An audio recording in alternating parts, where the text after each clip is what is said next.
അപ്പോൾ എൻ്റെ അളാപ്പ ഈ അടുക്കള പറിച്ചിട്ട് ചാക്കിലാക്കിയിട്ട് അട്ടി വെച്ചിട്ട് റെഡിയാക്കിയിട്ടുണ്ടാവും. ഞമ്മ അതിനെ പൊക്കിയിട്ട് നേരെ അമ്പട്ടക്കുന്നിലേക്ക് എത്തിക്കണം. പിന്നെ ഒരു പ്രശ്നമുണ്ട്. എന്ത് പ്രശ്നം? അതായത് ഞമ്മക്കിപ്പോൾ അടുക്കാൻ എടുത്തുകൊണ്ട് അമ്പട്ടക്കുന്ന് വരെ എത്തിക്കാം. അതിനായിട്ട് എപ്പുറം പോകണമെങ്കിൽ വണ്ടി വേണ്ടി വരും.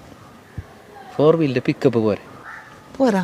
ഇത് ബൊളോറോ പിക്കപ്പ് കുട്ടി കയറല്ലുള്ളത്. ഏത് കുന്ന് വേണമെങ്കിൽ ഇത് കയറും. ഇതങ്ങനത്തെ വലിയ വണ്ടിയല്ലാന്ന്, ഈ സൗണ്ടെല്ലാം ഇല്ലാത്ത ചെറിയ വണ്ടി ഉണ്ടാകുന്നില്ലേ, അത് വേണ്ടിയത്. അന്നങ്ങ് ഡൗട്ട് അടിക്കാല. ഒരു വണ്ടി ഉണ്ട് മുസ്താൻ്റെ അടുത്ത്, മാത്രം എനിക്ക് അത് തരല. അന്ന് ഞാൻ എയർപോർട്ടിലേക്ക് പോകുമ്പോൾ ഇതെടുത്തിട്ട് അതിൻ്റെ സൈഡ് മിറർ പൊട്ടിപ്പോയി. KSRTCക്ക് സൈഡ് കൊടുത്ത്. പിന്നെ ഒരു വണ്ടി ഉണ്ട്, ഞാൻ എന്നെ കച്ചവടാക്കിയ വണ്ടി. അതിൻ്റെ പുലിവാല് ഈടത്തോളം തീർന്നിട്ട.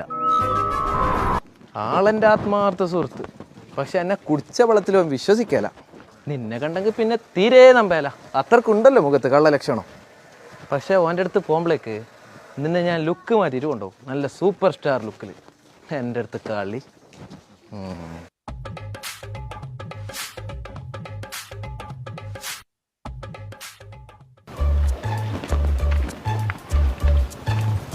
നീ ആ മരത്തിൻ്റെ അടുത്ത് മാറിയിരുന്നു.